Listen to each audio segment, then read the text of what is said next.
allegiance to the flag of the United States of America and to the republic for which it stands, one nation, under God, indivisible, with liberty and justice for all. I need a motion to declare an open meeting. So moved. Second, declare open meeting, all in favor, say aye. Aye. Opposed, no. Motion carried. There's a notification of the Open Meetings Act, it's posted on the back door, back of the room. Roll call, Melissa? Here. Deb? Here. Myself here, Mike? Here. Wyatt? Yes. And Chance? Yep. Okay. Number 6, approve the agenda. No adjustments to recommend. Need a motion to approve the agenda. I'll make a motion to approve the agenda as presented. Okay. I'll second. Moving second to approve the agenda, all in favor, say aye. Aye. Opposed, no. Motion carried. We move on to number 7, the consent agenda, starting with the minutes from last month's meeting.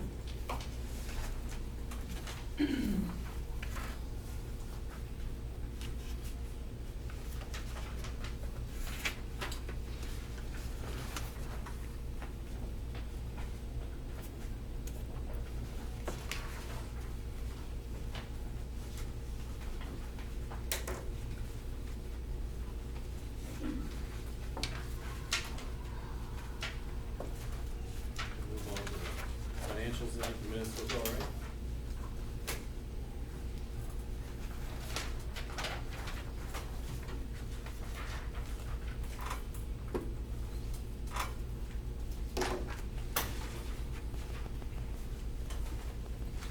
You'll notice on your main financial report sheet, our CDs are up to 700,000. We did invest another 100,000 and we got 475, bumped to 475 on both of those. So there was a little confusion on whether they could merge a new $100,000 investment with the existing. And Chris said no, that it'll be two different ones, but he did give them the same rate. Even though the one doesn't mature until December, so that's positive. And again, that's considered cash on hand as far as the Department of Ed is concerned.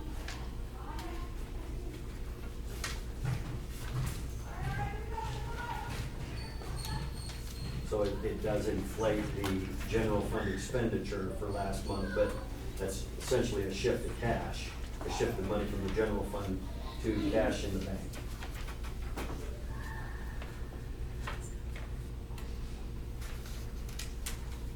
We have a pretty good income for next month again.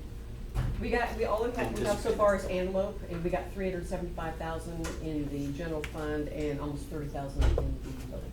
Yeah. Pierce is more than twice, will be more than twice of what an envelope is. So that should be in a day. Mhm.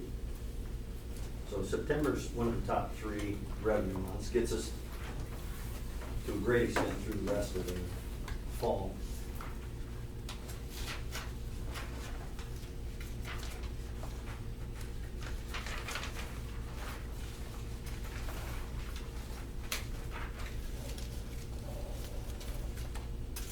Go on to the claims now.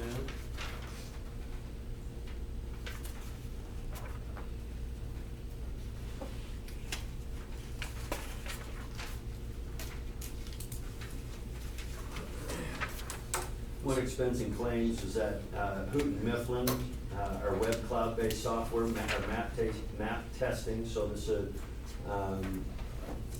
required formative assessment that we do 312? No, K-12. Okay, the state, this is the first year the state doesn't pay for that, so every school had to assume that expense. And that was a significant one, as you can see, of $4,250.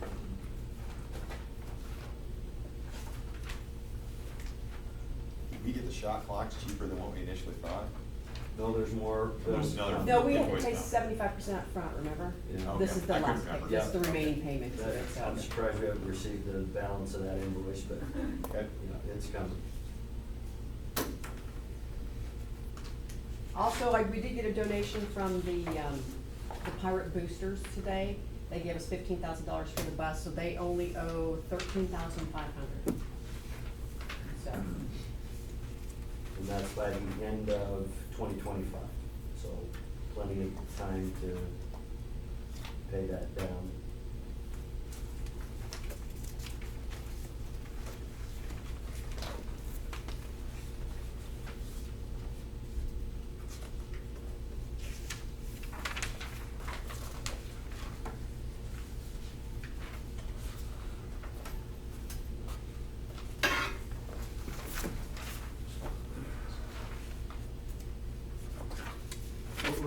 Where do we have new guests at?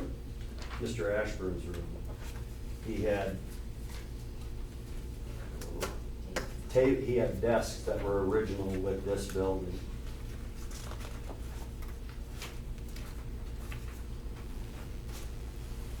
How much is a student lunch right now? We just went up a nickel. $2.45? Yeah. Sounds about right. $2.45? $2.45, $2.40 or $2.45. One went up a dime. Maybe it was a dime, but yeah. Or was it, yeah, It was just 2.5, right about We hadn't $2. gone up in a while and we were, something had happened there. That's great.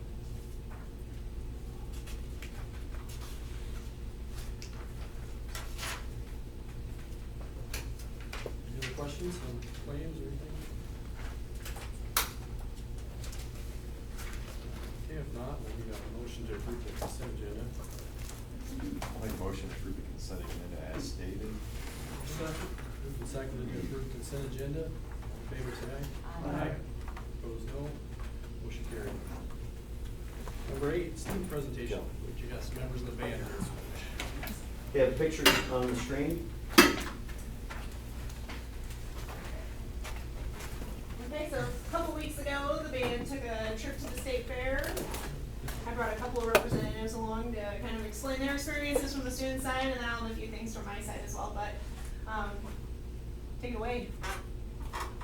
Yeah, so it was a lot of fun. We had to take some nice school pictures right before we left, and we left school at like 7:45. Went to Grand Island, and it was all ran really smooth. We unloaded the bus, and we had a warm-up spot, and there was a bunch of state fair people working there, and they had a golf cart, and they just showed us all the way around where we marched. And there was 2 different places that we stopped, and then we turned to a crowd, and we played our song for them, and then we kept marching. We had a great crowd there. And yeah, it was a lot of fun. It was a good experience for us to get to practice marching without having any judges before we start competition. And yeah, then afterwards we had a couple hours that we got to just go hang around at the fair and go see all the stuff, and it was really cool. Everything was very on schedule, which is great. But that's okay. Everything ran well, and the vendors were all very good.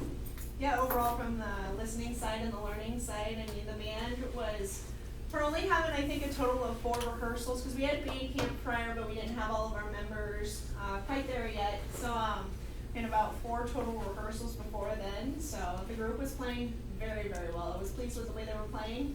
We're cleaning up our marching. We're sitting in a good place here. In a couple of weeks, we'll go down to Norfolk and have our first competition at the Lions Club Parade. We're number 9, subject to change, of course. I got the schedule early because I asked for it because I like to plan ahead a little bit. But yeah, I think we're sitting well. I don't know if you both would agree, but I think the band is sitting in a really good spot right now. So we had to clean some things up, but that's all right. When do we get uniforms? So I asked. Right now, the latest they're scheduled to be here is in May. I'm hoping to see them between February and March. He will let me know if we will see them early. But supplies are arriving at the factory, or not the factory, but at the warehouse. Because there's maybe a group of 10 folks on staff that can make those, so. Yes. Yeah, we're very eager to see those. We're looking very much forward to seeing those. Yeah, I was disappointed that you couldn't wear them down there, but based on what you're wearing, No, they they're weren't. warm. Yeah, I think several members of the band came back a little bit redder than they did when they Yeah, first started, I- so. I just hope the seniors get to wear them. Yes, that is my hope too. I'm really, really hoping that we get them in time so that they can get an opportunity in them. So winter, we ordered many more than we would currently need. Would they potentially ship them in phases? Like, okay, we have 25 of them done. Would they maybe ship those 25 and we'd maybe be able to outfit all or most? Yeah, that's a good question to for ask. performance I'm not before? sure. I can Okay. definitely ask though. Nice job, girls. We're proud of you guys. Yeah, we're excited. We started the year's off to a really good start, so we're eagerly planning for Battle of the Bands as well. We have some plans for that as well. So we gotta. Defending champion. Yeah, we gotta keep No the pressure. traveling trophy here at Plainview. So. One thing nice about it is it wasn't one band right after the other. There's like 20 minutes between bands. Yeah. So you could hear your band coming from a couple blocks away because they were the only ones playing. Mhm. Yeah, one thing that I liked about this group is they were very eager. I think out of all the groups that I had seen while we were there, Plainview was the only one to turn towards the crowd, and I think the crowd was really receptive to that, so. I'm very proud of the group. That's one thing I noticed from Miss Folsis is the showmanship of the band. It's more than just playing music. She incorporates things that capture your visual attention as well. So that's just a lot of wisdom for a young band instructor, I believe. So Plainview used to be known at the state fair for the clown band. Now we're becoming known for the Plainview High School band. So nicely done, girls. Still a few clowns. Well, can you guys let us know when your events are so we can try to make them? Yeah, for sure. I can definitely have a calendar sent to you. I think Dr. Ault, would it be easier to have send it to you and then forward it to the board? Yep. Yeah, that would be Between great. myself Because you and guys go to Mr. the Meridian at some point, right? Yeah. We're not able to go to the Meridian this year. There's a volleyball tournament on that Saturday. Oh, okay. So we wanna make sure that everybody can participate in everything. Well, I'd love to come watch you guys in Norfolk. For sure, for sure. That's good. Doing the good stuff. Oh, yeah. Okay. Thank you very much for your time, and thank you for approving the uniforms as well. Yeah. I just wanted to say that in person. It's one thing coming from the email or a note, but it's another saying it in person, so I appreciate it as much, and I know the band really, really appreciates it, so, thank you. Winter, do you wanna mention something to them about your fundraiser that Oh, you picked up? yes. Yeah, that's super important too. So we have a huge fundraising event that's gonna be coming up in November, it's November 2nd. It's a Saturday from 10 to 4 o'clock. We'll have a CFS fundraising company coming in and filling the Tartan Gym with a bunch of different mattresses of different shapes and sizes. We're hosting this event to hopefully gain a bunch of money in our account so we can continue providing opportunities for the students here at Plainview at a little or no cost to them. So far we're sitting okay, but we would like to really boost our account so that we really aren't sitting to where we have to determine yes or no whether we can say that they can go to those things or not. We wanna be able to say, yes, we can send our students to that and provide, a place to stay and cover those expenses. So that fundraising event, November 2nd, there is a social media post, share. That is the biggest thing with this event is by word of mouth. So if you know anybody, or if you were looking for a new mattress or sheet set, I think they've got pillows too. Be sure to come along to that event, cause it'll be a big one for us. Bloomfield down the road, they sold 33 mattresses, 43 mattresses, and they made $11,000 from that event.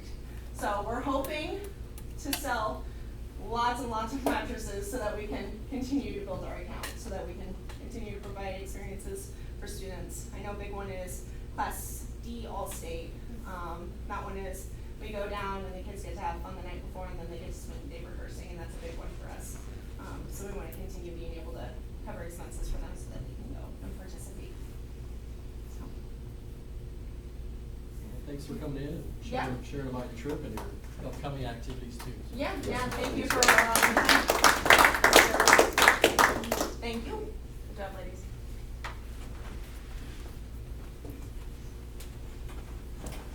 Okay, next thing on the agenda is number 9, public comment. Is there anybody who wants to speak tonight? Okay, seeing none.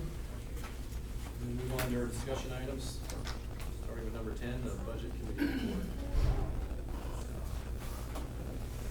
Yeah, we met a couple weeks ago. Basically, I think the main thing we changed was that maybe the general fund was running maybe a little bit tighter than what we had thought might be necessary. So our thought was to move a little bit more from building and grounds into the general. Didn't change the final number, just moved funds around. That way it'd give us just a little bit more room in the general fund. We didn't see anything real large next year on building and grounds. thought we were adequate there. Mike, you got anything to add to that? Yeah, I was just looking at my notes here. Right, so I think rough numbers, Dr. Rob, correct me if I'm wrong in the discussion, what we're only gonna put in building and grounds for this next budget season was 200,000.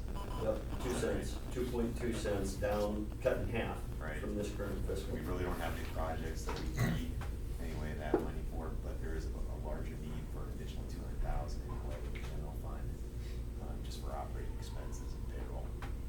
So we were, originally Dr. All proposed 400,000 going to building and grounds.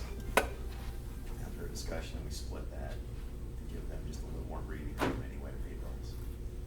So, I think, is that a change in like about 2.4%? Is that what it is? On total tax? on operating? Total tax asking, or is that operating? Total tax asking is, yes, about 2.4%. So, the proposed budget that I will, push back out with, the PowerPoint notes for the hearing, will show a tax rate going from 64.5 cents to 58.8 cents. So, and primarily due, as you know, to a 14% valuation increase in property. So, a lot more details to come, plus I've got a little bit to share, as well when we get to action item 15.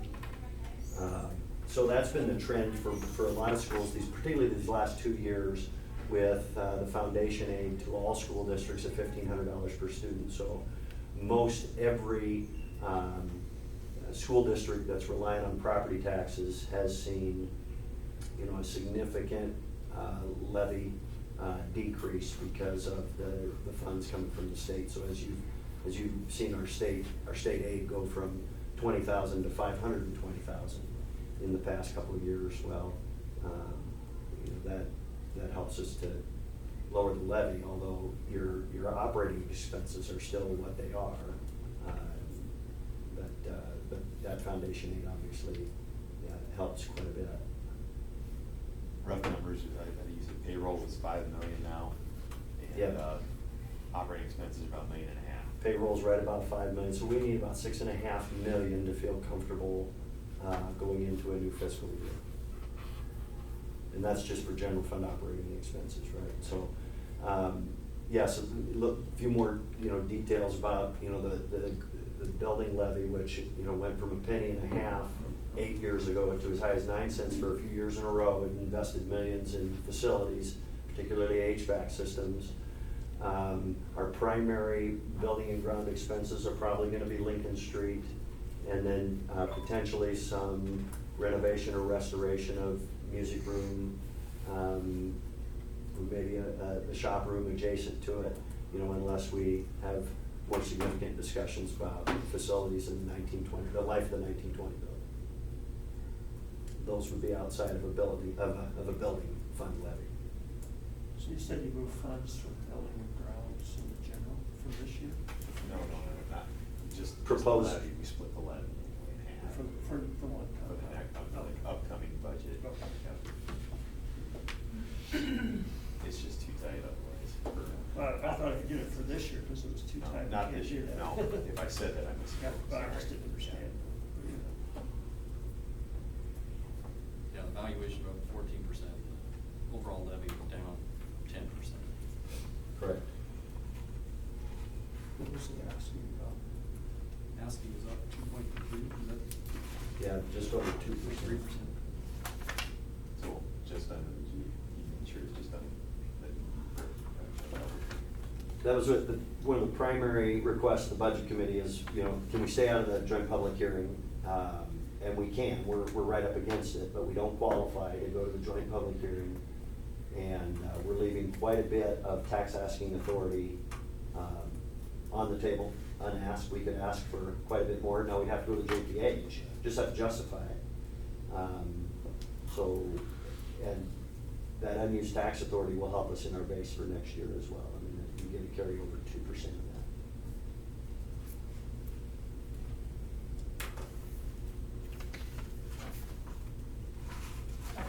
the number for the state aid? Was it 1,500 again this year? 1,500 Per student? per student. They don't increase that, do they? And that's been what it was last year. Yes, correct. Yeah, so Now there's just next 2 year- fiscal years at $1,500 per student, last year and last fiscal and this fiscal. Next year is when it starts to change, correct? Not necessarily, we're not gonna assume anything, Okay. given, That's fair.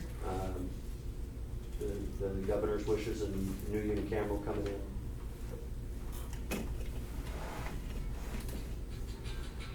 I'm sorry, my kids are probably. So that's kind of what we talked about. Just, we don't need, we wanna, that's another item later. Is to- Correct, set the hearing. We gotta set the date for that. That will be our last action item. Any other questions?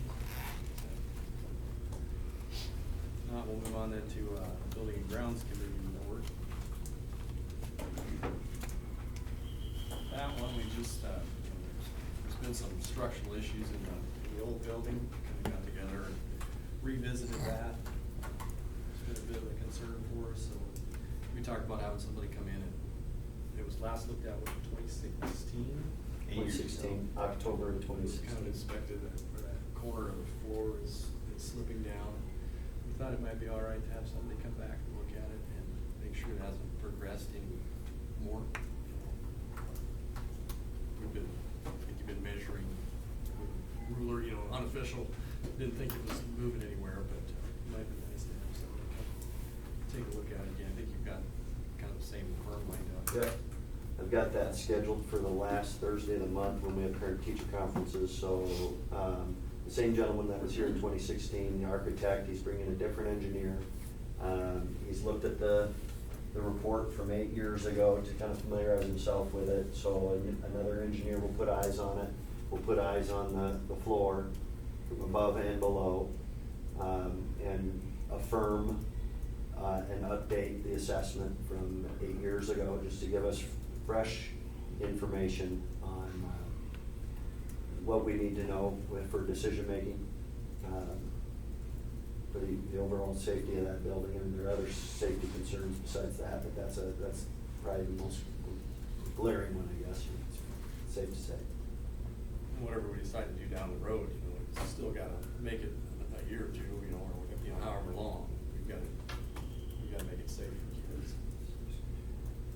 So, There's actually a second floor that's starting to fall, right? Is there another Yeah, one on the other side?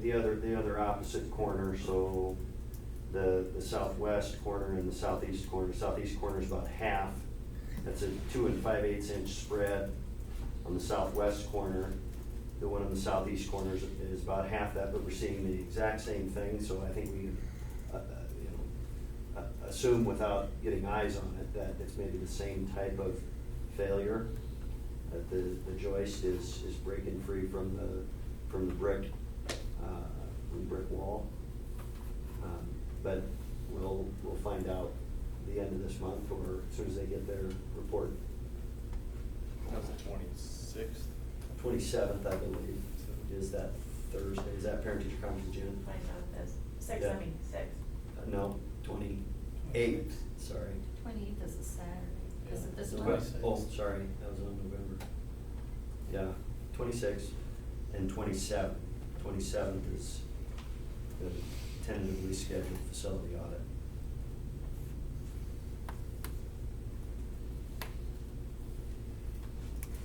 So that was the gist of the meeting. You guys have anything to add? No. Just kind of be nice to know exactly where we're sitting with some of this stuff before we start planning the future. Or not planning the future, but whatever. Oh, either way, probably gonna have to be a little bit of money spent on some kind of repair there. Especially the second floor, starting to see the same kind of symptoms. A long way away from doing anything. So, I guess we'll wait and see what the Yeah. report says. Okay. And, go from there. So, yeah. Okay, well, we'll go on into number 12, policy review, starting with 50602.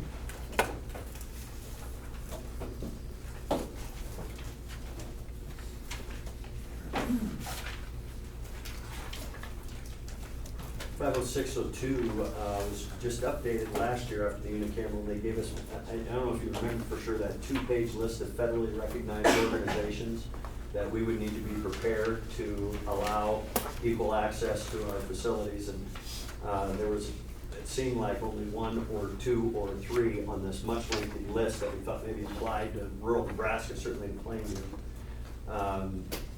But it's a mandated policy, federally mandated policy. So essentially, if you allow one particular organization to use your facilities nonprofit, you have to allow this other whole entire lengthy list. So it's pretty much a non-issue. The policy's still relevant, but we kind of allow folks to use the facilities, just on a gentleman's agreement. I mean, we just, and I don't worry that we're maybe set up for something to somebody to come and say that the Satan Club is what our lawyers have always said. When the Satan Club shows up and wants to use your facilities, you have to say yes. If you also allow every other organization. So probably non-issue. We don't want to bring attention to ourselves, and we just seem to operate with quite a bit of common sense with regard to those. So I don't have any suggestions or recommendations for anything. Okay, then we'll move on to 50701. This might be Kyle and Jen's, a little more of their expertise, has to do with just pieces of student records access, and not necessarily student directory information. So it's a little bit with regard to FERPA, privacy laws. Nothing has changed, no requirements. These policies generally just sit on your books until something happens in the unicameral or at the federal level, and then we have a tweak in language. You guys are all aware of that. We don't have anything for either of these. Just wanted you to, like most every week, just wanted you to get your eyes on them.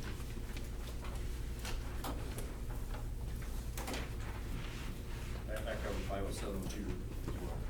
Yeah, I kind of spoke generally about both of them. Okay, and then the last one is 30205. 30205 is the superintendent evaluation, which comes up on us pretty fast. So a few years ago, we kind of tweaked the procedures with regard to superintendent evaluation, which is required annually, as you know, and generally best to be done before December, because that's the generally accepted month for contract renewal and terms of contract. So you will all get a copy of the board-approved superintendent evaluation that we've used the last few years. You get that copy next month. It'll be in your folder. You'll fill that out between October and November. At the November meeting, you'll go into closed session at the end of the meeting to compile one evaluation, one formal official evaluation based on input from 6. Your individual ones will be shredded by the board president. He will present to me sometime between the November meeting and the December meeting, evaluation of the full board. And then we'll have any discussion if necessary in the December meeting.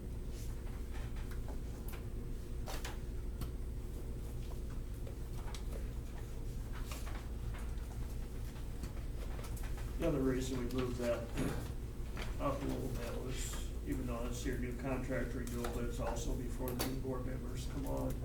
So otherwise they would come on the first month, they would have to evaluate the superintendent, who might not even know him or have any regard to, what he's done last year. So we wanted to get that done before the new members came on.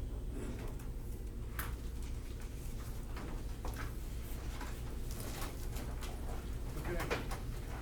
Good. We'll go on to number 13, the board development section, page 90 through 94.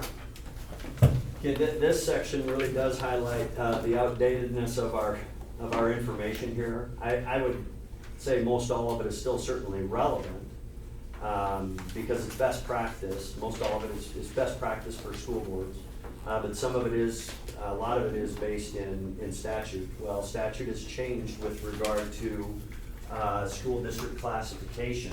So LB 1329 last year was a bit of an omnibus bill, which encompassed quite a bit of things. One of them was firearms in public schools. So during the conversation of firearms in public schools, it was mentioned that, hey, some of these rural areas, these rural schools, it makes more sense for a rural school district that might not have law enforcement 2 minutes away. Might make more sense for smaller school districts to allow firearms in public schools compared to urban districts. That led to conversation which took them down a path to reclassify school districts. So we had been up until July of this year a class 3 school district. And that was based on different criteria than what's used now. So what's used now is, what is the population of your school district? How many people reside within the boundaries of your school district? That's not an easy calculation, okay? So our school district is here and it might, go out here and it might capture this family farm, but not this one, and that one's really in Knox County, or that one's in Antelope or Pierce, could be a variety of other counties. So, classification 1, which I believe we might be, is up to 1,500 inhabitants within the boundaries of your school district, okay? Classification 2 is 1,500 to, I think, 2,500. So, and then they will apply certain rules and regs depending upon which classification you are, which is based on the amount of people that reside within the boundaries of your school district, not the amount of people that are in your school district, not the amount of students you have, I should say, not your enrollment, but how many reside within the boundaries of your school district. I haven't had the county clerk or the Department of Ed yet be able to tell me what our classification is. Okay, so you guys would probably even know, do we have 1,500, do we have more than 1,500 people that reside within the boundaries of our school district? If there's 1,300 people in Plainview, then Does we. it count kids? Where do you Well, draw when they do line? the census, they count kids, so, yeah. Yeah, all inhabitants, so I would guess we're over 1,500. Once you go and you capture Brunswick and you capture, some other outlying areas and such, but, so we're probably a class 2, which, 90% of school districts would be classes 1 and 2. 3 is generally your big class B school district. Class 4 is Lincoln Public Schools only. Class 5 is Omaha Public Schools only. So our binder on best practice, and this doesn't have anything to do with best practice, so most all of this is still relevant, but we're probably ready for an upgrade on, our board leadership document for NASB. So then other information about quorum of the board, as you know, that's just, at least half plus 1 of your total board membership. And of course, you have to have a quorum to conduct any business. Committees are only 3, so it's not an official meeting. You don't have to provide a notice of that meeting. You don't have to take public comment, those types of things. So you know how committees of the board work, because essentially just because you don't have a quorum. That's kind of basic information. There's quite a process if you want to change the number of board members. 2 pages. Yeah. I don't know if this is regulation, but or suggestions Yes. or what this is. Yeah, and I think it's pretty rare. I mean, I probably 80% of the 245 school districts in Nebraska are a 6-member board, but when you have, you see what Summerlin know, when you have consolidations, you may start out with a larger board, and then generally you may stay with that larger board just because you find it works for you, or it's too cumbersome maybe to change it from 9 to 6. But that's just a local control preference decision, obviously. And you kind of presented it like with these extra classes that it's easier than for like the legislature to target this for small schools versus before it was everybody was one, small schools up to your class B schools were all in one group. Well, now they made 5 different classifications. So they thought some legislation might come forward, if they wanted to say this is only for class 1 or class 2, it can be more pointed that way, which can be good or bad, I guess. Yeah, that was one thing that stuck out to me. I think we talked about this at the meeting. All these are thrown out now. So. Any other comments on that section? Okay. Move on then to our action items. Let's start sorry, 14, discuss and take possible action on approving a $10,000 to conduct a facility audit by Carlson West Chavandra Architects.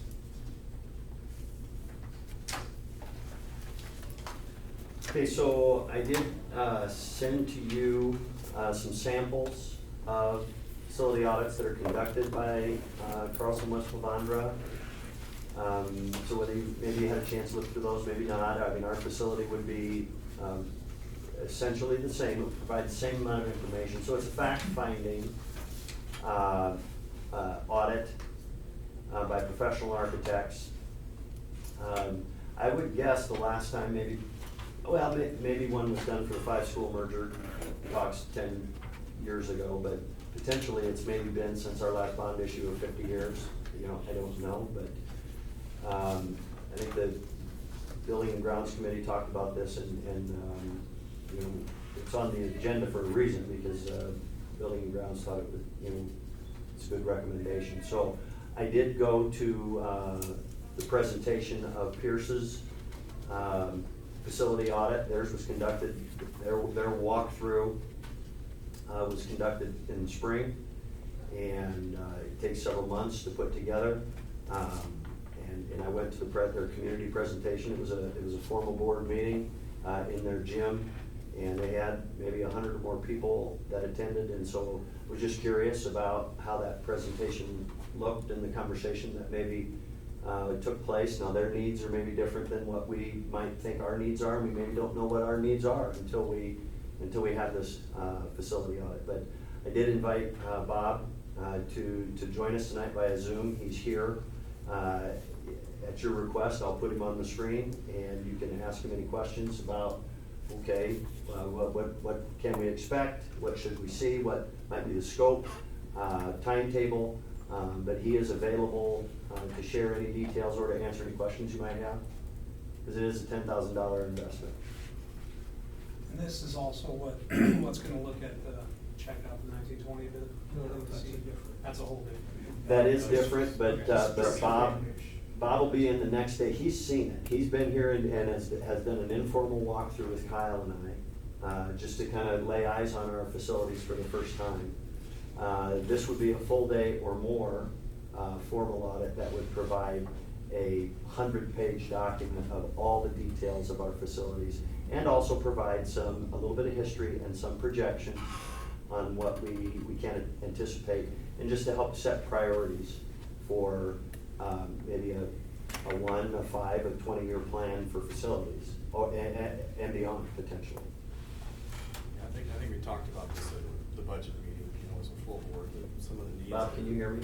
Some of the needs that are coming forward. Yes. Okay. Are you ready to join us? Okay. Do you want me to go ahead and add him? Yeah, if you want to just put him up.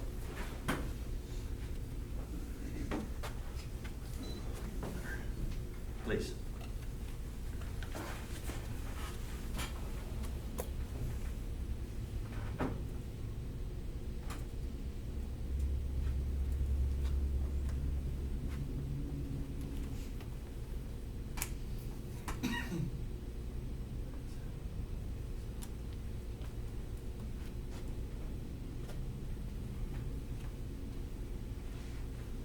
Okay, Bob, you are now projected.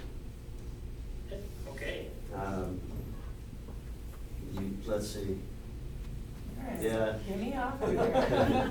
You might not be able to see what they can see, but we can hear you, Bob. So you want to make any type of presentation, or I don't know how well I did if you were listening to me, but then you may have a board member have a question or two. Yeah, I'll just do a quick recap. I think everything you said applies and is correct. We do kind of tailor, each school district is unique and has unique needs. With our process, we like to start just with the fact finding. We'll come back to the building. We like to find all your old construction documents, take all those copies of the old faces of when things have been built and changed on your campuses, and then scan all those drawings so that we have a record, give you a digital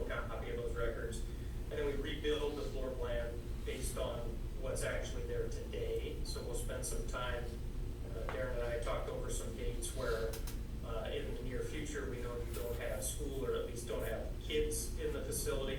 That allows us to kind of come through, get a lot of photographs, get measurements, and really get the baseline of, you know, what are you working with today, room names, room types, square footages, areas, things like that.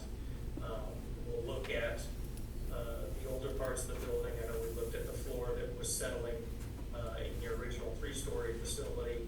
So fact finding to start. Next part of that would also be speaking with staff, speaking with your building committee, speaking with you as school board members, to just get your opinions. You've obviously had a much longer history with your facilities than I will have had. But as I walk through it, I bring my own knowledge of, you know, current building codes, current accessibility codes, life safety codes, things like that. So I'm kind of looking at it from that kind of life safety, building safety aspect. But I also want to know, you know, how is it functioning? What are the types of things that are good? What are the types of things that could be improved? I can do that in multiple ways as well, talking to the different staff. They can be in smaller individualized groups by grades, coaching, front admin, office, things like that, or we can make much bigger groups depending on how availability of staff might be during the school year. And then at some point, we'll want to start working through some floor plan options, things that, you know, I'm hearing as far as what could be improved. We'll give you some options. We'll take some cues from the school district as well as to, yeah, that sounds good. You know, the one thing that I always hear with a lot of school districts is they really love a theater. And while theater does play into a lot of your speech, your one acts, your Christmas concerts, all kinds of things like that, they tend to be the most expensive. So we can look at what might be an option. But as you get farther down the road, from what truly is the needs of today, sometimes that falls off the list. But it's okay. We still like to explore the option of, well, how could you do it if that was something that the community and people would really get behind. Some communities are willing to step up and do it. Other communities try to just keep it to the bare basics. So this is a tool for you to use as board members to just have that information. As Darren mentioned, we just finished presenting one in Pierce, which was the process over a number of months, and yours may not take as long as theirs, yours may take just as long as Pierce's. It comes down to how many times we want to work through some different options, and, you know, if we're only meeting with you as school board members while you're in a school board meeting, that kind of slows the feedback loop down a little bit. If we work just with the building committee, sometimes that can speed some of those answers that I look for to continue the refinement process. So we bring engineers in with us as well. So we want to know, you know, what's your current electrical service capacity, your HVAC systems, you know, do we see any structural issues, you know, even beyond what's in your oldest part of your building. But just to kind of give you that comprehensive look of, here's the record of what you have today, and if you want to look to the future, we can forecast that, hey, if you really want to build, you know, a whole other gym or some other addition that needs 480 volt electricity, do we have that available even at the site, or is that a cost that you would have to incur? So that's kind of the high level 50,000 foot view of what we try to achieve when we do a facility audit like this for a school district. So do you mostly just do structure estimates and projections, or do you do like calculations on student numbers and you're gonna need a room for this down the road, a room for that, or is it mostly just what we need today? We can definitely look at, from a curriculum standpoint, if there's things that the school is interested in. You know, let's say you want to expand your career and technical education, and you don't have an automotive shop today, and that's something, or a diesel mechanic course, that's something that you want to be able to provide in the future. We can lay that out. When it comes to demographics and looking forward 5 to 10 years, that's not where my area of expertise lies. We can, there are consultants out there that I could bring in. It'd be kind of an additional service. They're more of a specialty to look at long-range projections and growth of your populations. Typically, we'll look at what are the trends starting 15 years ago up to now? You know, have you been steady, have you been growing, or have you been declining? Beyond that, I guess, you know, 3, 4, 5 years out, you know, we know how many kids are born this year. We can project, you know, 3, 4 years out that the population that you see in your region or your school district that is born this year and how that might affect future classes. But it's just not my area of expertise to guess how many more babies will be born 2 years from now. A lot of things could change to affect that. But I think looking backwards gives us a good idea at times too of what should you expect for future growth. Or sometimes there's things that you might know in your region that, hey, we know that there's a new business that's coming into town, or we've got something out there that we know might draw people. We can look at what those might do, but that's really not our strong suit, is projecting just population growth.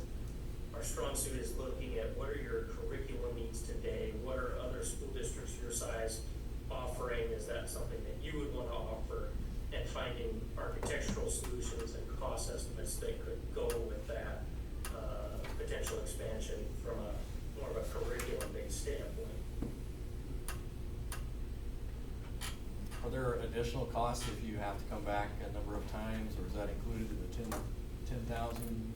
You know, depending how many different options you want to look at, things like that. I don't tend to come back and say, hey, I only give you 2 trips and I make 4, so I'm gonna bill you extra time.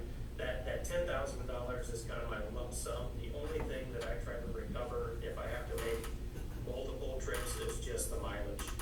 So we bill at the, whatever, 55 cents or whatever the federal rate is now, just per mile. There and back. But if it takes me doing an extra school board meeting or anything like that, I don't tend to come back for additional services on that.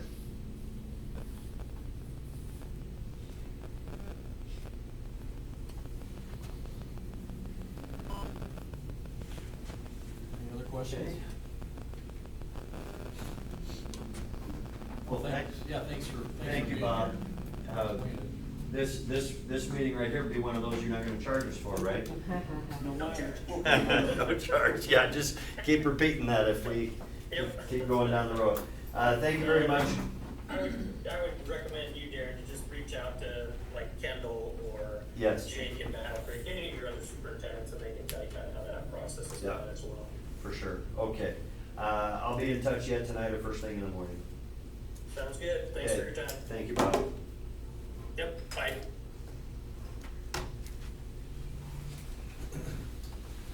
I think one thing we mentioned in the building and grounds is that, you know, we're spending $8,000 to look at the paved Yeah. plans. $10,000 to look at what you know, an entire school project is, it's a decent amount of money in comparison, you know, what the information you get back with it is gonna be quite valuable.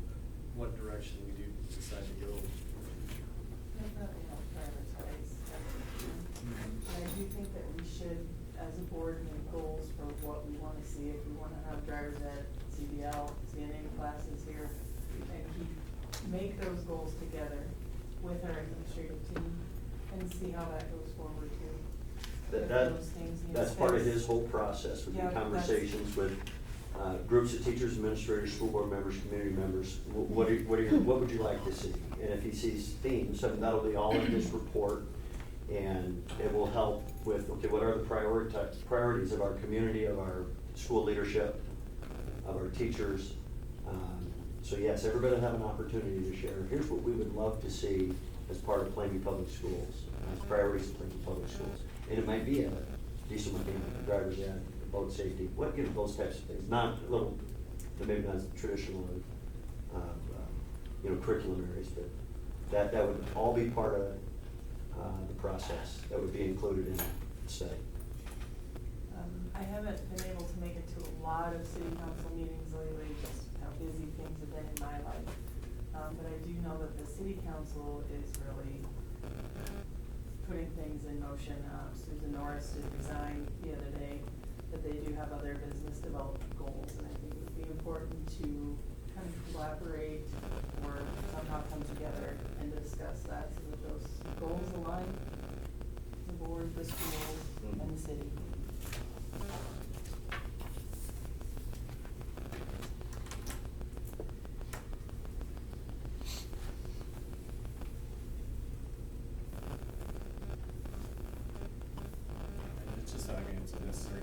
first step here in the process, kind of know what direction. Well, one thing, this is probably good for probably close to 5 years without having to make major changes to what he projects, other than the cost. So, even if a guy doesn't do it the first couple of years, he probably wouldn't have to do it again, unless he has a whole different idea what you're going after.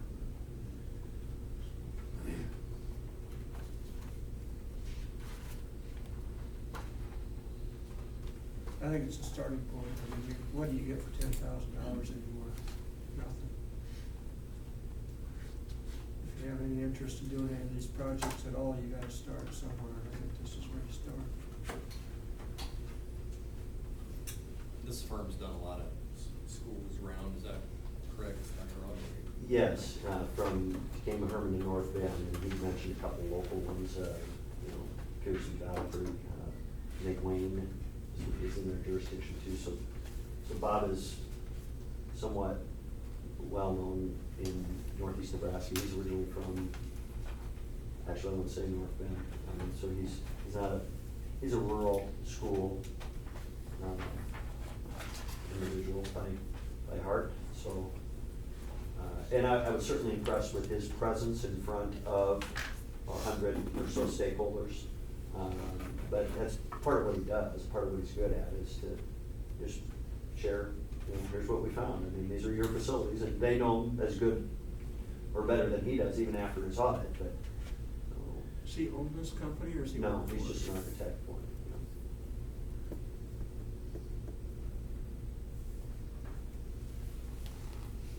What's the difference between this one and, the one that they did a couple years ago with, was it like facility advocates or something like that? Theirs was an energy audit. Okay. Just purely, systems, energy systems, electrical systems.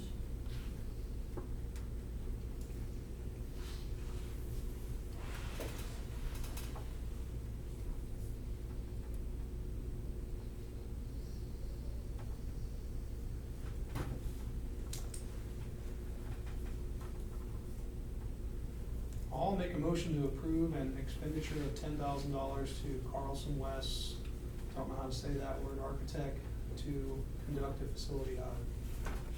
I'll second. Okay, so we move secondly to approve the $10,000 expense to Carlson West Laundry Architects to conduct a facility audit. Any discussion? Not myself, yes. Mike? Yes. Wyatt? Yes. Chance? Yep. Melissa? Yes. Deb? Yes. Okay, motion carried 6-0. Move on to 15. That is LB 243 grants local districts the authority to increase property taxes. It is the second year that the local school districts are authorized to increase the soft cap on property tax asking. That's a 3% lid. And so a school district our size is authorized to approve a 7% increase above that 3%. So last year, and last year we had this conversation and there was, was this gonna become part of where we're gonna spend this money essentially? We didn't spend a dime of it. So last year, you did approve this 7%, and that generated $439,229 additional property tax asking dollars. So you were authorized to ask for that much more, okay? The Did you say original, that number okay, so again? your original lid was $5,293,242. That was the lid after the 3%. You approved increasing that amount by $439,229. So you had that amount. You didn't spend a dime of it, okay? But that does move into your unused property tax asking. You get to carry over a percentage of that to the next year to your base. So it does increase what you can ask the next year for property taxes. Okay, so that was fiscal year just ended. You approved it, didn't spend a dime of it. We didn't Yeah. even take it. We didn't take it. No. That's an okay way to say it. Didn't spend it, didn't take it. But it was added into our formula. That $439,229 was added into our formula as money we didn't spend.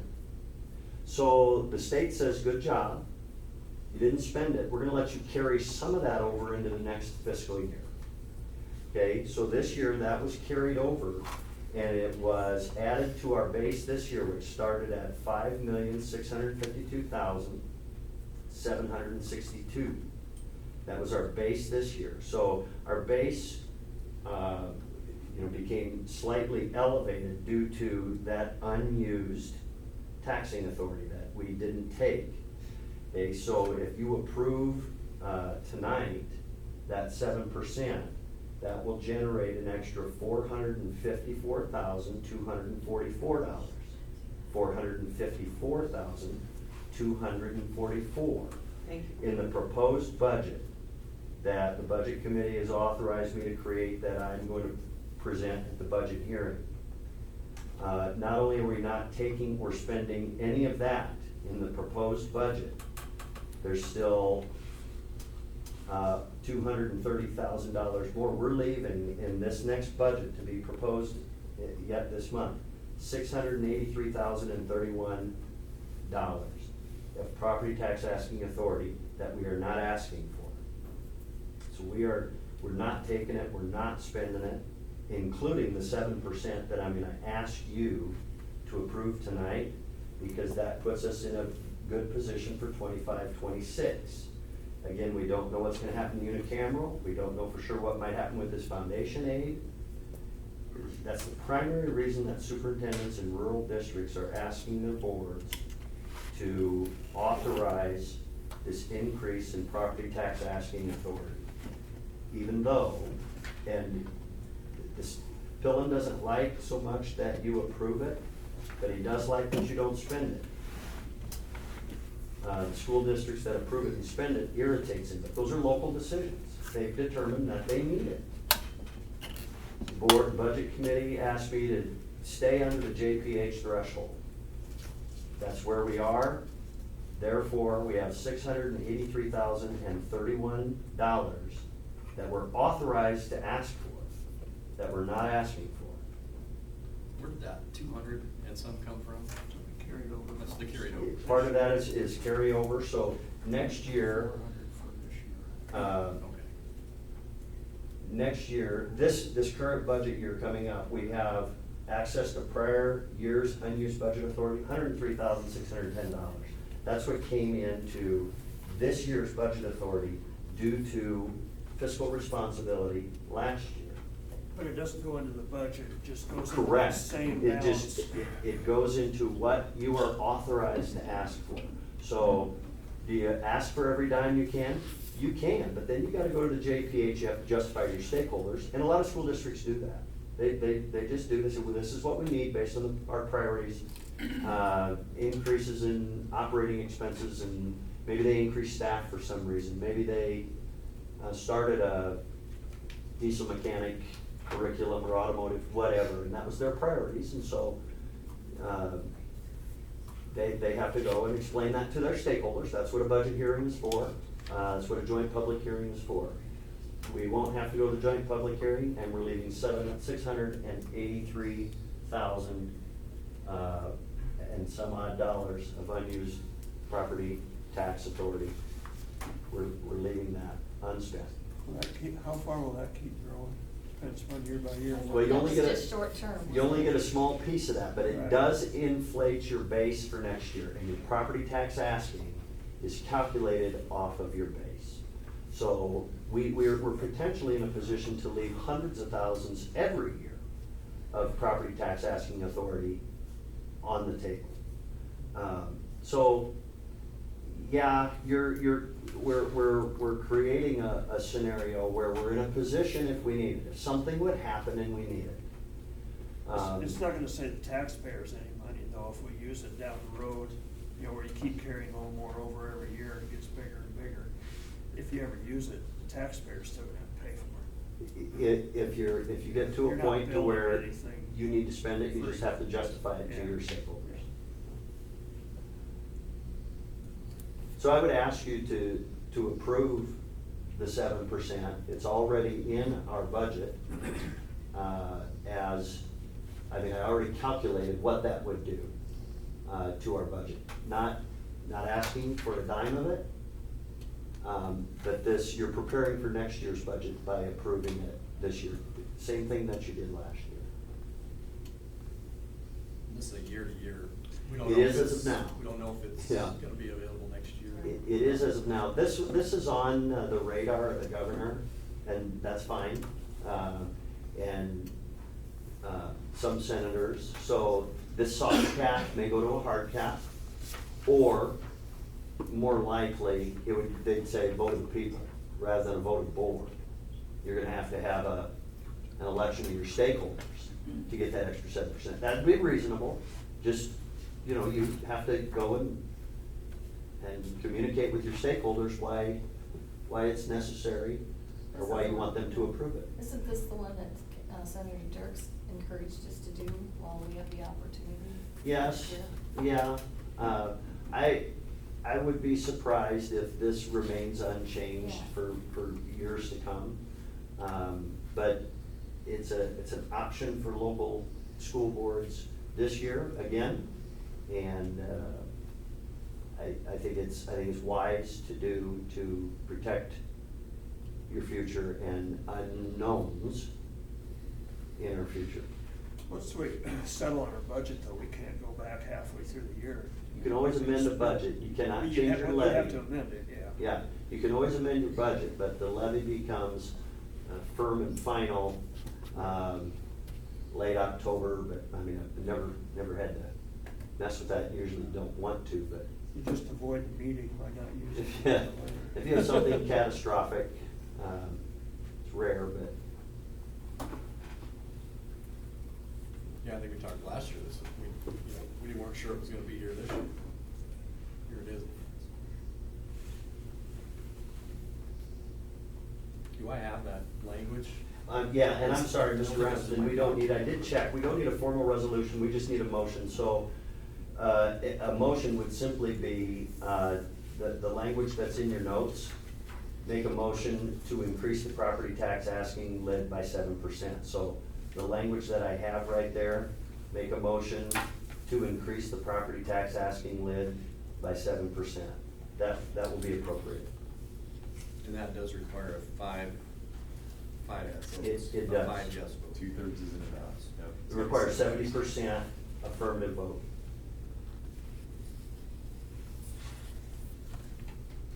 Talk about awkward. I mean, how much more clumsy can you make a tax asking authorization? That's the unicameral vote. I mean, it's, We vote to give up the the levy is the levy, we're not gonna utilize any of it, yet we're being asked to approve it. And like I said, still not utilize it. But it'll maybe affect your base growth for the next year, anyway, based on this year's vote. Welcome to Just, politics. Dumb, it's just ridiculous.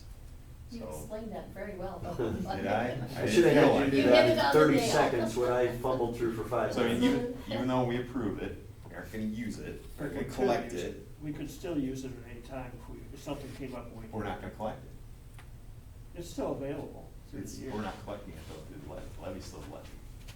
Right, but if halfway through the year we need that money, we can still go get it, right? Yeah, well, it has to We'd do have with how much capacity. you spend, not how much you collect, right? So our collecting is gonna be Right. done, the Done. levy is done. But you still can, it means you can overspend, we'd have to go back and amend our budget and say, we need to spend more than we plan to spend. So your budget is made up of, how much do we intend to spend, how much do we intend to tax? How much do we, so there's a variety of things, and those both have different caps on them. So if something would come up and we didn't have, worst case scenario, you're going to borrow money that still goes through your general fund, and you have those expenditures that you didn't anticipate when you build your budget. That's when you amend your budget to say, we're gonna need to spend more than we said we were gonna spend, than we approved after the hearings. So, yeah, it's goofy, but I think it's wise to approve it, to protect your future. I of any- agree, it is, cause it'll affect next year's base growth, I understand does. that 100%.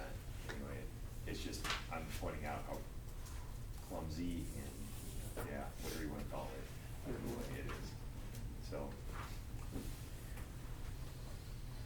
You got the word at verbiage, Tim. Yeah. Well, I'll make a motion that we increase the property tax asking lid by 7% to fund priorities for the next fiscal year. I'll second.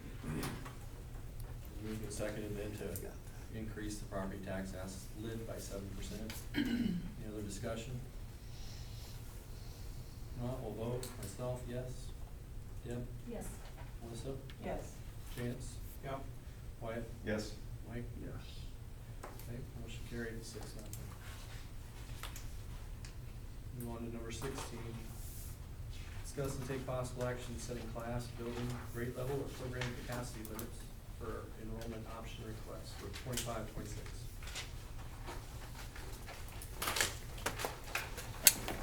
Okay, so you have those numbers. I essentially just rolled the numbers up based on our enrollment last Thursday.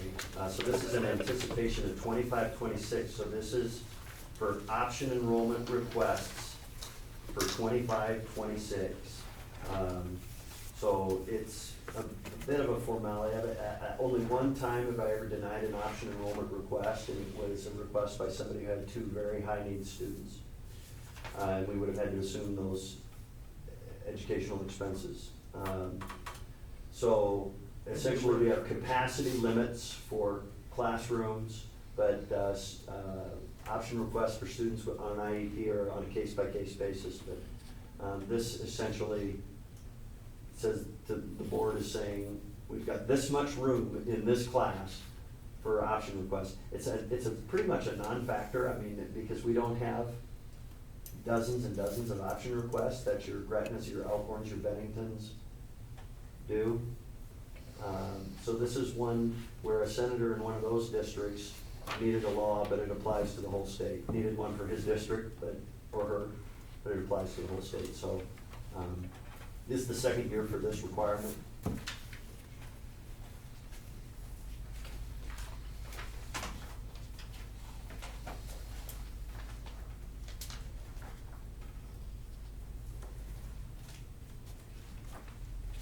Entertain a motion to approve it. I'll make a motion to improve classroom capacity limits applied to option enrollment requests for the 2025-2026 school year as read. I'll second. Okay, moved and seconded to approve the capacity limits for option enrollment requests 25-26. Any other discussion? Not, we'll vote. Chance? Oh. Wyatt? Yes. Mike? Yes. Myself, yes. Deb? Yes. Melissa? Yes. Okay, motion carried 6-0. Number 17, discuss and take possible action revising policy 50203, entrance admissions.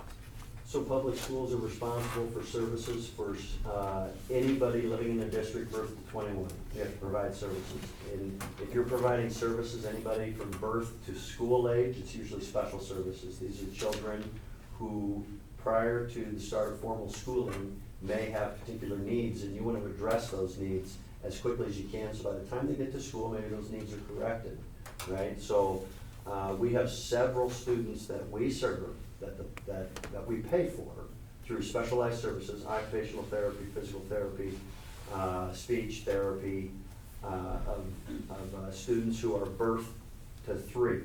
Once they are age 3, they're eligible for an IEP. Before that, it's an IFSP, an Individual Family Services Plan.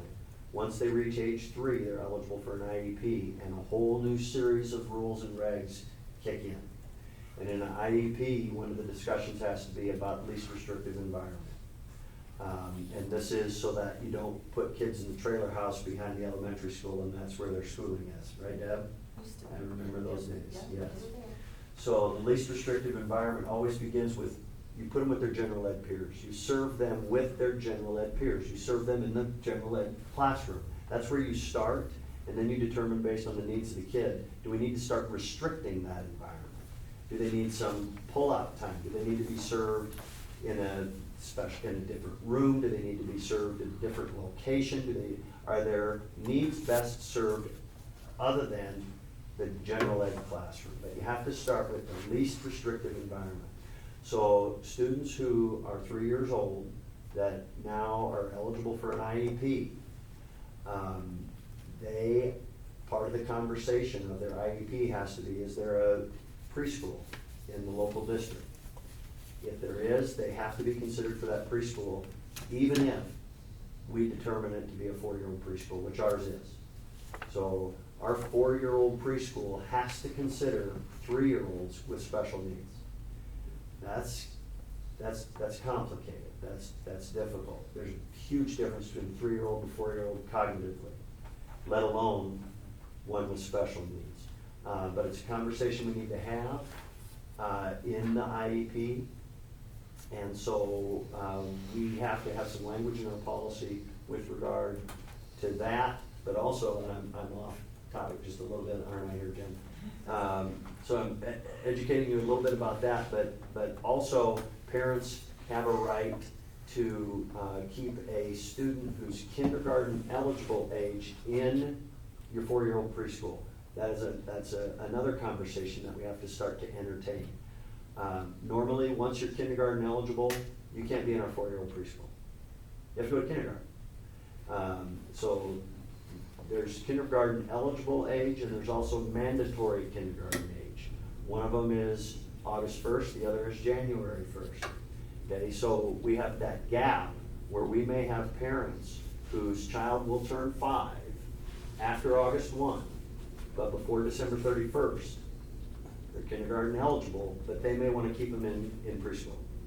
We used to didn't allow that. Now we have to consider it. And so we need language and policy, which you have in your packet that Mrs. Hodson has put together with myself and Mrs. Hoffman. So we have a say in this policy, or it's coming down from the state? We do, it's just, we used to be able to unilaterally say no. Now we can't unilaterally say that. We have to have a conversation. So if we have a parent that really wants their kid to stay in preschool and we don't think that's the best placement for them, if we think they're ready for kindergarten, then it's incumbent upon us, Jen, and Crystal to convince that parent that the 4-year-old preschool is not the best place for your child. Your child is ready. Your child is ready. We could also have a parent that didn't have their child in preschool at all, hadn't gone to preschool, they're now kindergarten eligible, but they want a year of preschool before kindergarten. We'll have that conversation. Ultimately, these decisions are made by the team of parents and staff. So even though it is legislation, it is a team decision. Whether we're talking 3-year-olds or whether we're talking these 5-year-olds that have this little window to work with. So nobody can unilaterally make a decision about placement in an IEP meeting. It's a team decision. Now, if a parent doesn't like the team decision, they can appeal it to the state. You just better be ready, generally as a school district, to justify that IEP team decision if a parent disagrees with it. It's been very rare. I've never experienced one of those. We've got very reasoned parents So and they'll teams turn that work 6 together. anyway, right? So if I'm understanding, they'll turn 6, let's say August 2nd, and they'll just start kindergarten. If they, Could happen. yeah, that could Yeah. happen, but if they're gonna turn 6 before January 31st, or before Okay. December 31st, they have to go to kindergarten. Well, they don't have to, they can stay home a year with their The- parents, right? They just Correct. won't- Yeah, Correct. they have to the parents have that choice to keep them, but Yeah. not go to preschool at Plainview Public, if that's the team's Once they're decision. 6 on January 1, they must attend kindergarten that fall. If they come to school. If they go to. Yes, school. they have to be either homeschooled Yes. or they have to be in a Correct. public But they or can do private school. kindergarten the following year, if the parents decides to keep them at home, am I correct? Yes, Yeah. so. So they will be 6.5 when they start Yeah. school, which is Yeah. not unusual.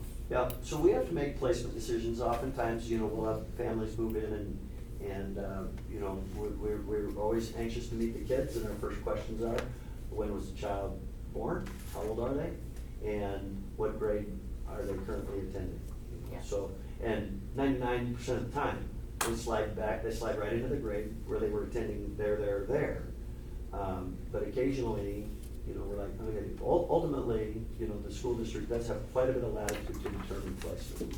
But parents, reasonably so, have been given more rights through statute on student placement. Just the burden is is more challenging for school districts to disagree with what parents want.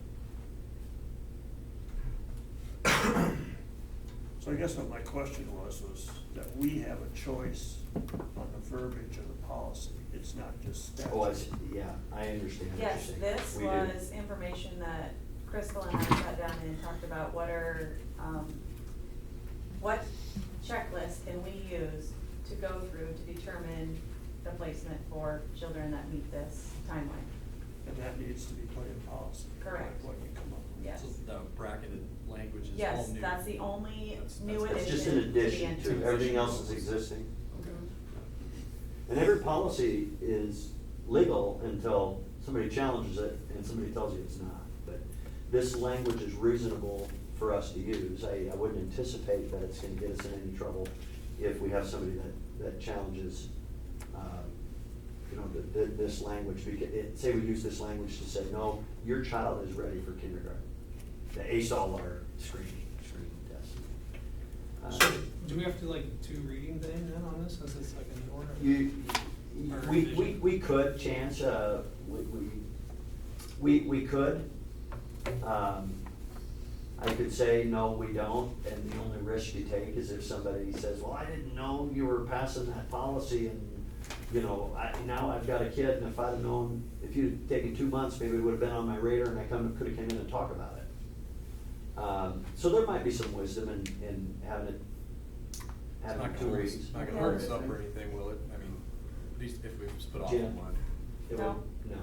just so we do one reading tonight. This became in effect the end of July, so that's why Crystal and I sat down and decided, okay, we probably should put some verbiage in.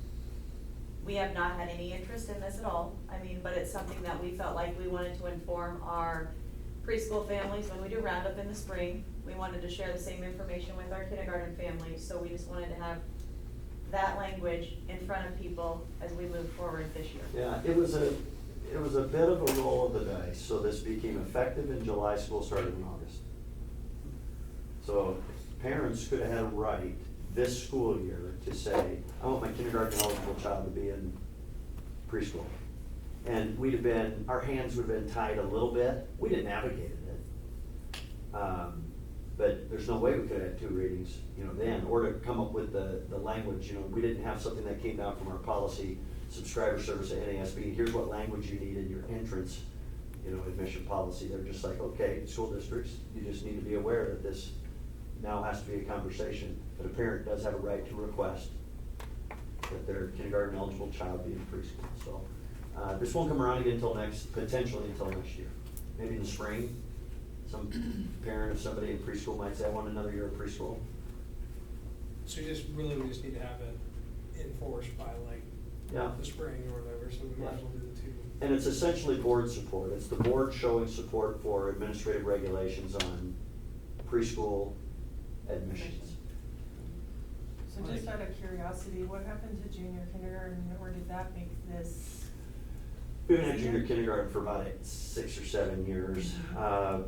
The circumstance junior kindergarten created was if you have a total of 20 kids that are preschool, because junior kindergarten is essentially preschool, Mhm. you might have 15 in preschool and 5 in JK.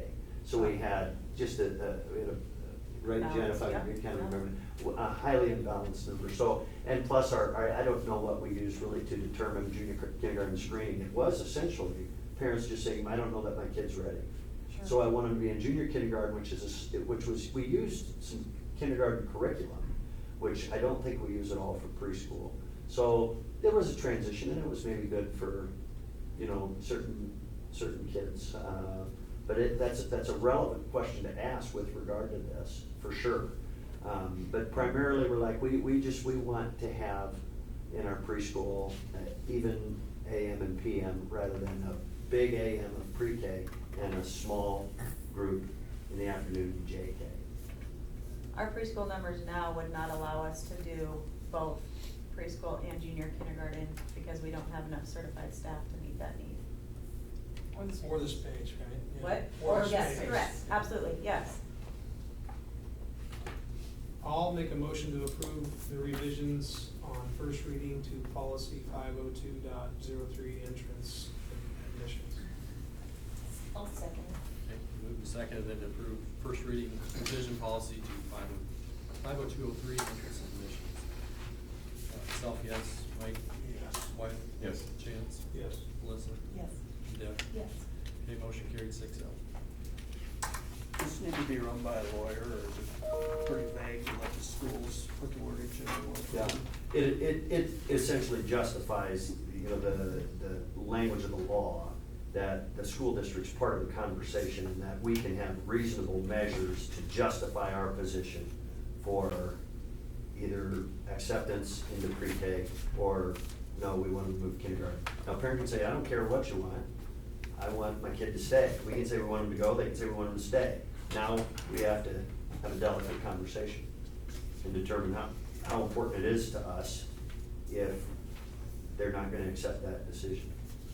And the initial language at the beginning, that we took directly from the policy and just added to Plainview Public Schools. The bulleted list are things that we talked about as our checklist to help provide evidence to the family as to what decision is made.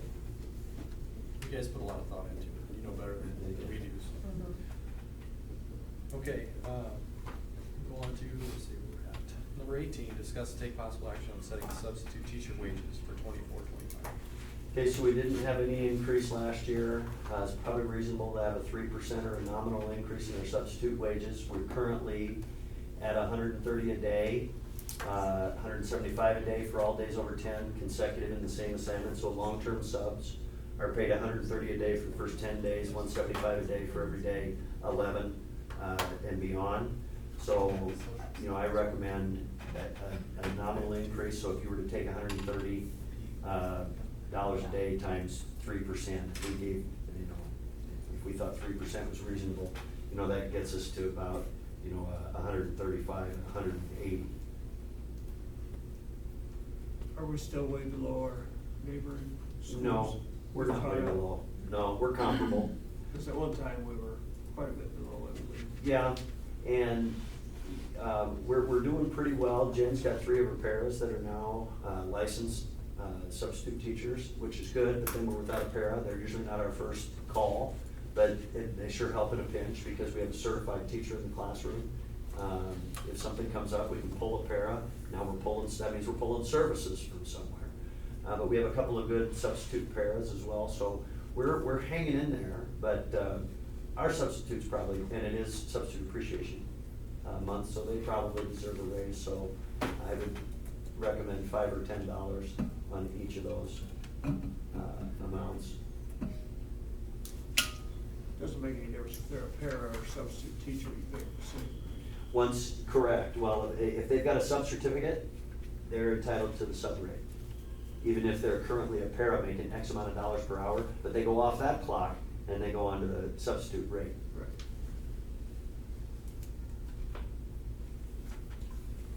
Well, I'll move to increase the substitute teacher wages by $5 for 24-25 school year.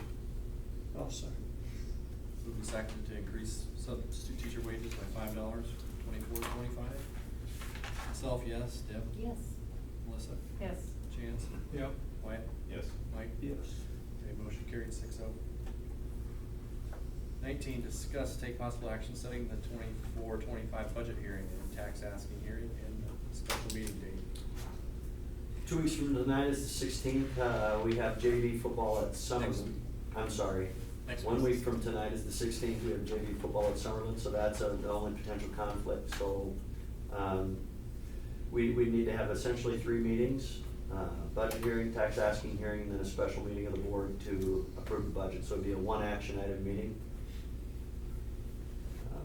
which is how we did it last year. Oftentimes we have the budget hearing and pass the budget on this regular meeting, but because of the funkiness of the time schedules and the JPH qualification and when the JPHs are gonna be, they did push back from the 20th of September to the 30th of September when budgets are due to the department and to the auditor, public accounts. So they recognize that you might move into September a little bit. So if we, and we can go any time of the day that it would work for everybody, because I don't think it matters what time of day. that you have it. I think it matters to have it at a convenient time for the constituents. Okay? I can't be there, I won't be here, I'll be in Philadelphia. so Okay. I can, sorry. 23rd is their, probably. 23rd is probably football some here, ball games is or JV something football here. That day as well. I'm sure there's a conflict no matter what day you do it, so you might have to pick one and go with it. Yeah, but the JV games are about wrapped up at 7, We could go later. right? Wouldn't have Sure to go, could. we could go 7:30 instead of 6:30. Yeah. I'm sorry, JV football on the 23rd is at Neely. And next week it's at Summerlin. So both away games. That's right, it's really the only one. It's nice as well.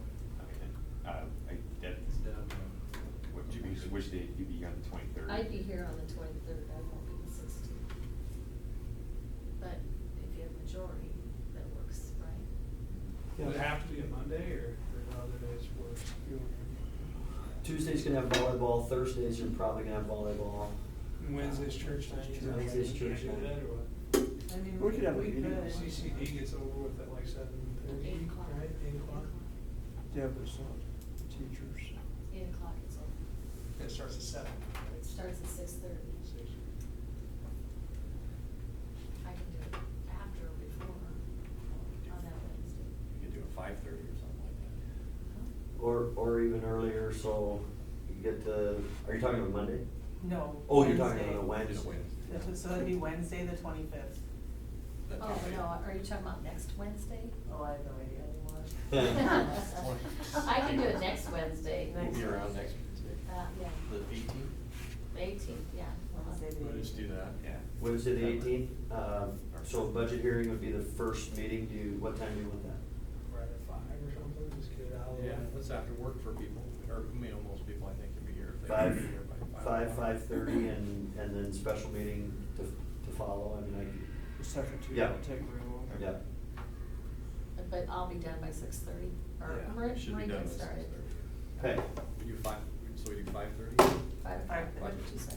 5 o'clock? 5 o'clock? on Wednesday the 18th. Yes. Okay, I'll get the notice in the paper this week. Yeah, we need a formal motion, I guess. I'll make a motion to set the 24-25 budget hearing for September 18th at 5 o'clock. And the tax asking hearing for September 18th following, and then a special board meeting to approve the 24-25 budget following that. That'll work. Okay, we got a second? I'll second that. Moved and seconded then to set the tax budget hearing at September 18th, 5 p.m., followed by the tax asking hearing at 5:15 and then the special board meeting at 5:30. Self, yes. Mike? Yeah, yes. White? Yes. Chance? Yep. Melissa? Yes. Deb? Yes. Motion carried. 6. All right. Move on to our reports then, starting with activities director. We're up and going. Everything's underway. October 4th will be homecoming, so that is before our next board meeting. So all of that stuff is getting finalized by student council, and we'll get that stuff all posted and put out there here in the next couple of weeks. Other than that, Thursday night, the NSAA will be here. Jeff Johnson's gonna present the school with the NSAA Cup from last year. The girls and boys were the winners of that for last year, Class D, so they'll be down here presenting that right before the varsity game. What time's that? It'll be about 7:30. 7:30. Will the boys be able to be there for We'll all that? be there. Good to see John. Could you send us a reminder? Yes, for sure. Thank you. We'll send one out to everybody. That'll be a special meeting. Yep.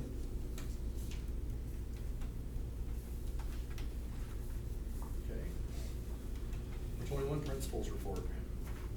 We just had lots of conversations about curriculum again. Just a few updates with science stuff. Right now, we're looking at Open Sci Ed, and it is actually a free resource to teachers, which we're very excited about. Middle school and high school have access to it all, where elementary, they are releasing units every quarter. So we have decided that we really like what we've seen initially, so we're going to kind of explore that the rest of the year to see if it meets our needs and the standards that we need to cover with science.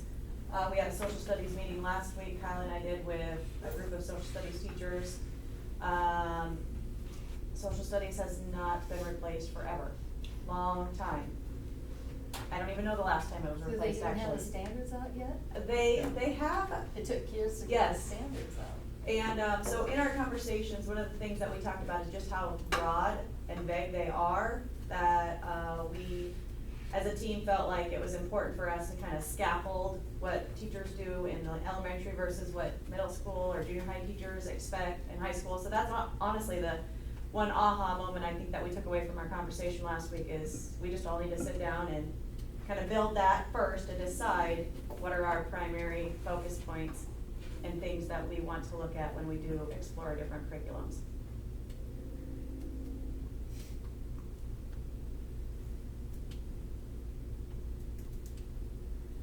When did they come out with the standards? Was it 19? No, no. No, I haven't. No, it wasn't then, they still didn't have it when I retired. They have had something since. They were talking about that too, but I didn't catch the year.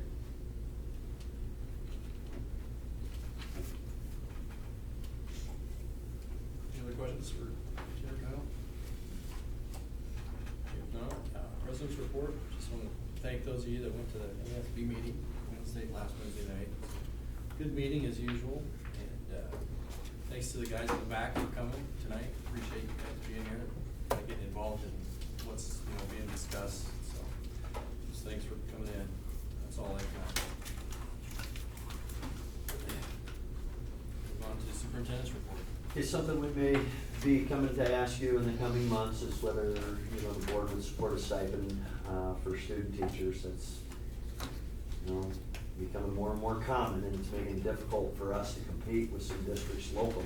Started in Omaha years ago, and it's made its way to Norfolk, and if it's in Norfolk paying student teachers, then so is Battle Creek, so is Madison, so is Stanton, and then so is Wayne, and then so is Pierce.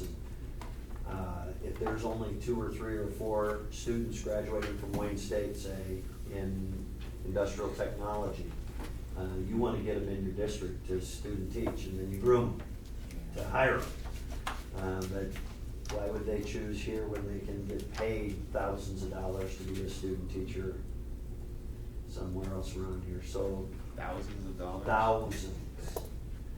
9,000 in OPS. Norfolk, I believe, is $4,000 For a semester. for a student teacher, because But they're only there one semester, right? yes, unless they're multiple endorsements. So you're grooming them basically if they're good, that they possibly choose us if we have an opening. Cause were you with John Spots on last Wednesday? Yes, oh yes. With the unfilled Yes, did you positions? write those numbers down? I took a picture of it. So what do you got? 10 years ago, in Nebraska only, there were 74 unfilled teaching positions. This year, 908 unfilled teaching positions in Nebraska. Yeah. And a lot in elementary. When I was trying to be a teacher, I was a dime a dozen. Now you can't fill them. We did 2 dozen apps for a 908. 3rd grade teacher, just, 10 or 12 or 15 years So, ago. I can see why schools are doing this, paying student teachers. You're getting them to come here and see how great we are, instead of just another place where they have multiple choices now. Yeah. Plus, it's kind of like a preliminary job interview, isn't it? Absolutely. They're auditioning, You yes. can feel them out, like, Absolutely. yeah, we definitely don't want that guy. Yeah. And it goes both ways. The schools used to interview candidates now interview school districts to a great extent, so. The shortage is We're, scary. we haven't really stopped looking for an industrial tech teacher. We've got some leads from the head of that department at Wayne State, but again, attracting somebody in the spring to come be a student teacher for us. Our backs are against the wall a little bit, competing with a lot of other school districts that are in and around the Wayne area, because oftentimes they'll still live on campus and they'll drive to student teach. We're a bit at a Our geography isn't great with regard to that. This way you kind of try to groom your own, right? They're walking our halls now, our future teachers are walking our halls now. Do they let a student teach at their home Yes, school? they've relaxed that. Do Back we- in the you day, can- you couldn't, no, but you now couldn't, you or can. Because school districts are like, you gotta help us out. I mean, why can't we, we prepared them to come back here and teach. I don't want them to go student teach at Pierce or Elkhorn Valley or Norfolk or anywhere else. We're gonna come student teach here, and then we're gonna hire them, if the timing is right. So, The state has no stipulations on what you can pay them or anything? no, it's a local decision. It's not bound by the negotiated agreement because they're not members of your union, they're not employees. So it's essentially a stipend. Just So- a side note, too quick, for your information, Wayne State reached out to Kyle and I in the last month asking for practicum hours with students. And they reached out to us looking for homes for 6 different students, and we were able to place 4 of them. So just bringing them in for that reason helps attract them to want to come back to us to student teach too. Practicum hours would be like, 2 years before you student teach. It's when you just start to get your first initial, used to call it sophomore experience, your sophomore year in college, you go out and spend some hours in school. Kyle and Jen will go to the Wayne State Teacher Fair next month with one thing in mind, recruiting. And also in anticipation of what we might need next year or the year after, so, it's tough, but we. It is tough, but if you look at it like a business, when you have interns, they get paid as an intern. You're interning as a student teacher, really. Yeah.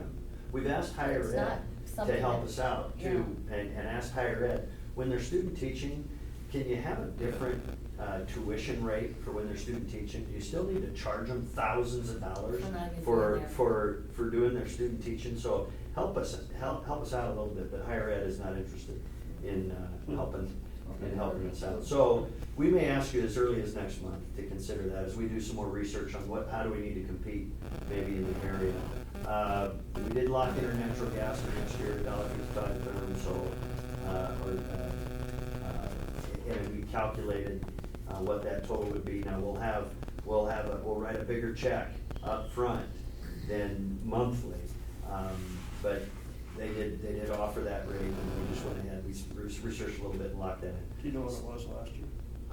No, I don't. I'd have to just look on one of the claims sheets. State conference at CHI is coming up. Registration opens Wednesday, so would sure love to take as big a group as we can. Again, we've got sessions do start on Wednesday, the 2 primary sessions, but the whole conference is Thursday, Friday. So let me know ASAP if I can register you for state conference. That is the Wednesday, Thursday, Friday prior to Thanksgiving. Okay, and then the rest of my details below: enrollment summary, meetings out of district, and paid leave balance. Okay, thank you. See you on the agenda, we're adjourned. All right, thank you.